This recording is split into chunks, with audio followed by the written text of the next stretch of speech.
Investor channel. Channel where we talk about personal finance, setting goals, achieving goals, educating ourselves and our children so we can break the cycle of generational poverty. If this is your first time, welcome. If you're regular, welcome back. Today we're going to talk about Schedule E. Schedule E is basically the IRS form filled out by landlords, real estate investors. It's a little different, as a regular person without any real estate investments or rental property investments. Not something that you would have to deal with. But again, we're all about increasing our financial IQ. It's a continuation of the video we did last time where we talked about tax deductions for landlords. Okay, so here we are. Schedule E, the 1040, right? Supplemental income and loss. And let me just add this. If you have rental real estate, you're basically going to fill out Schedule E. There's a few exceptions, like if the rental property is owned by a partnership or a multi-member LLC or an S corporation, they would not fill this out. But most everybody else will fill out a Schedule E if you own rental property. Okay, so supplemental income and loss from rental real estate. Royalties, if you're lucky enough to have like a trademark or a some type of invention, a patent or something like that, you'd also fill this out. Partnership, S corporation, estates, trust, and real estate, mortgage, I believe it's interest corporation. There is a couple of parts to it. Part one is the part we're going to do. Here it is, part one. We'll get back to that in 1 second. There is a part two, which we're not going to talk about. That's the income or loss from partnership and S corporations. We talk about that. They'll go to that section. Part three, income or loss from estates and trust. We're not going to talk about that. And part four, income or loss from real estate, mortgage, investment conduits. I said interest before. It was real estate, mortgage, investment conduit. It's a type of a investment, but that we won't talk about. But part five this summer. So we're going to go back up to part one, go through it, and learn a few things and reinforce a few things as well. Okay, so at the top it says here in part one, did you make any payments in 2021 that would require you to file Form 1099? We know there's a lot of 1099, right? There's 1099 DIV, which the financial institution will give you for the amount of dividends you have received in that year if it's over $10, right? There's a lot of 1099. The 1099 here they're talking about is the 1099 miscellaneous that you give to people that do work for you if they have earned at least $600. So, did you make any payments in 2021 that would require you to file Form 1099? Yes or no? Obviously, if the answer is yes, then the next question is, if yes, did you or will you file the required Form 1099? If you did if you are required to make payments, correction, if you are required to give Form 1099 to someone, right? Or you made payments, correction, then you should also give them a form.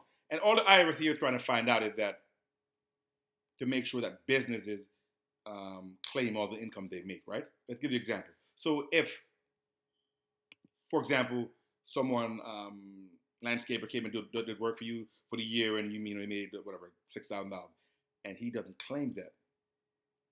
If you give him the 1099, that's a way for the IRS to double check, right? They said, well, ABC rental company said that they gave you $6,000, right? Because you're going to have his information, his name and social and all that stuff, but you didn't claim it. That's a way for them to double check. Likewise, if the landscaper did his taxes correctly and reported to the IRS that I got 1099 blah blah blah from, and you didn't claim it, that's the same way. Or make sure it matches. Make sure it matches. Okay. So you're gonna answer yes because we're very honest people. 1A is just the physical address of the property, right? 123 Main Street, blah, blah, blah. And they give you up to 3 properties you can put here, right? A, B, and C. Type of property here in 1B. So is it a single family? These are codes down here. Single family, you put 1. Is it a multifamily? You put 2. Question number 2. For each rental real estate property listed above, report the number of fair rental and personal use days. All the IRS is trying to get to here is that you are able to rent your personal home or whatever for up to 2 weeks, 14 days, without any tax. So you get tax-free rental income for up to 14 days. But anything above 14 days, you have to begin to pay tax on that. And that's what they're trying to get here. How many fair rental days and how many personal days. QJV, we don't really get into that. It stands for Qualified Joint Venture. It's a designation that married people can use. But we're not going to get into that. We're going to move down into number 3. The rents received, right? So property A, how much rent did you receive? You put it here. Property B, how much rent did you receive? And rent, the majority of the rent, obviously, is going to be the rent they're giving you to stay and live at your property. But other things that could be included in this rental income could be if you have washing machine, dryer that is coin operated, you can make some money like that. If you make, or they give you a security deposit and you put it in a saving account and you make interest, you can make income like that. That's considered rental income. If they moved out, but there was some damage to the property, you had to keep part of the security deposit. That could also be considered rental income. So the rental income would be put here. Okay. Royalties, we're going to skip over that because we said we're just going to deal with rent here. Now, these are the expenses. Now, if you remember the video we did before, most of these should look very familiar, right? Most of those should look very familiar because we know that they're all deductible, right? In the video we did on tax deductions for landlords, most of these are familiar. Advertising, right? So somebody moves out of your property and you have to advertise on Craigslist or on the internet or on the newspaper, that cost is deductible. Auto and travel, so you have to go back and forth to your property, right?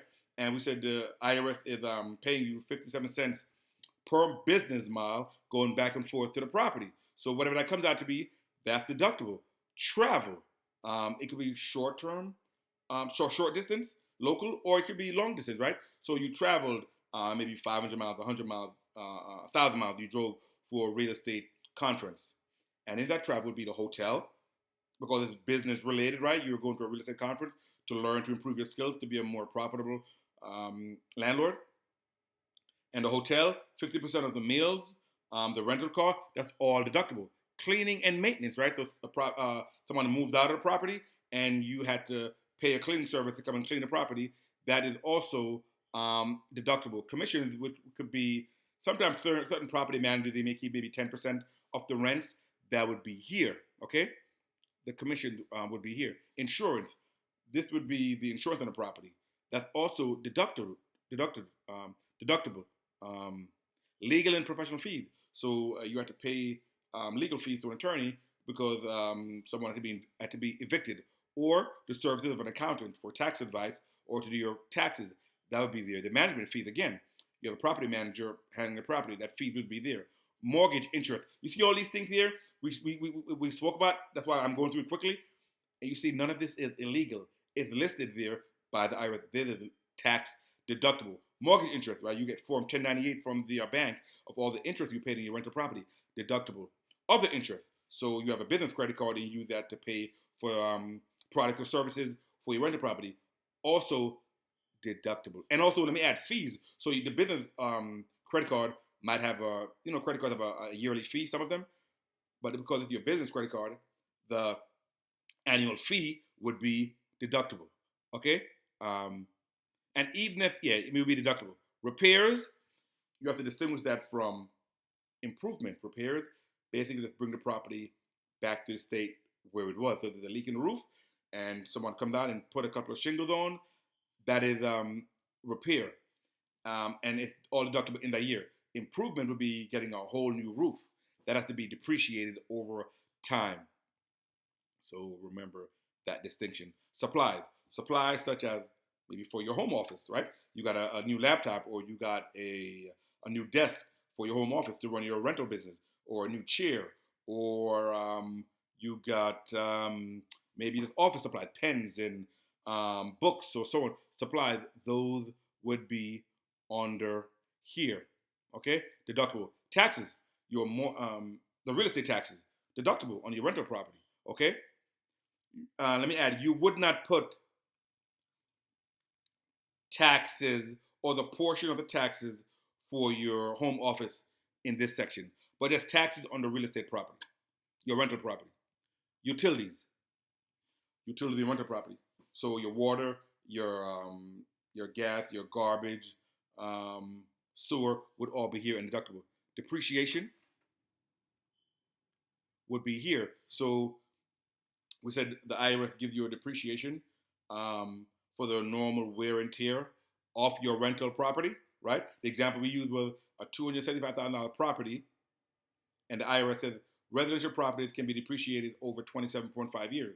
So 275,000 divided by 27.5 would be $10,000. Would be here listed as an expense. Depreciation. It's a great write-off given to you by the IRS, and it's not illegal. See, and that would be listed here. And let me add that all of these other expenses listed here, advertising, auto, travel, insurance, legal fees, all those expenses are actual. You actually paid them out, except for the depreciation. In the example we gave, you didn't spend $10,000, right? In the example we gave, you didn't spend $10,000. You didn't, but you still get the write-off, which is awesome, right? Which is actually awesome. So, you see number 19, other. They put other. Other what? Other expenses that are not listed here, such as the home office deduction. That wasn't listed there. Killer strategy. The portion of your home that's used for business is going to be deductible. I'm going to do a completely separate video on that. But those are other expenses. Education, right? So maybe you bought a book or a course, to help you in your real estate business, and that other that would be listed here. Okay. So what you do now, you see here, you total all of your expenses up in line 20.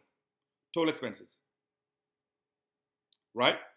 And then line 21 says, now you're going to subtract line 20 with all your expenses from the rents in number 3. That's the deduction you're getting. So whatever the rental income you're getting, it will be offset by all of your deductions, right? I'm not going to get too much into it, but it can happen that your deduction and expenses exceeds your income, and then you end up with a negative number, or what they call a loss, right? Deductible rental real estate loss. That's what they call it. And it's indicated by the parentheses. So let's use an example. You have rental income, $10,000 a year. But you have expenses and depreciation totaling $15,000 a year. $10,000 minus $15,000 is negative $5,000. That's a $5,000 loss. $5,000 loss here. The $5,000, the loss can be used in that year up to a certain limit. I'm gonna do a separate video on passive loss. Up to a certain limit, it can be used. Otherwise, if you can't use all in one year, they have to be carried forward. What they call carried forward to an unlimited number of years. That's why when you hear they're talking about Trump having all these losses and they were being carried forward, these are losses from previous years. So all of this basically comes down and it ends here at line 26. When it's all said and done, there's going to be a number here, your total rental real estate income, or it could be a loss, it could be negative. And I just did this video basically just to show you guys that it is illegal. All these stuff, depreciation and expenses that you're taking, they are legal and they're encouraged, and you have to take them. Right? You'd be a fool not to take them. Again, guys, trying to increase our financial IQ one video at a time. If there's people out there, guys, you think could benefit from this information, let them know about the MD Investor. Send them the link, have them subscribe, and have them hit the notification bell so that when new content comes out, they'll be notified. And until next time, I will see you on the next video. Take care.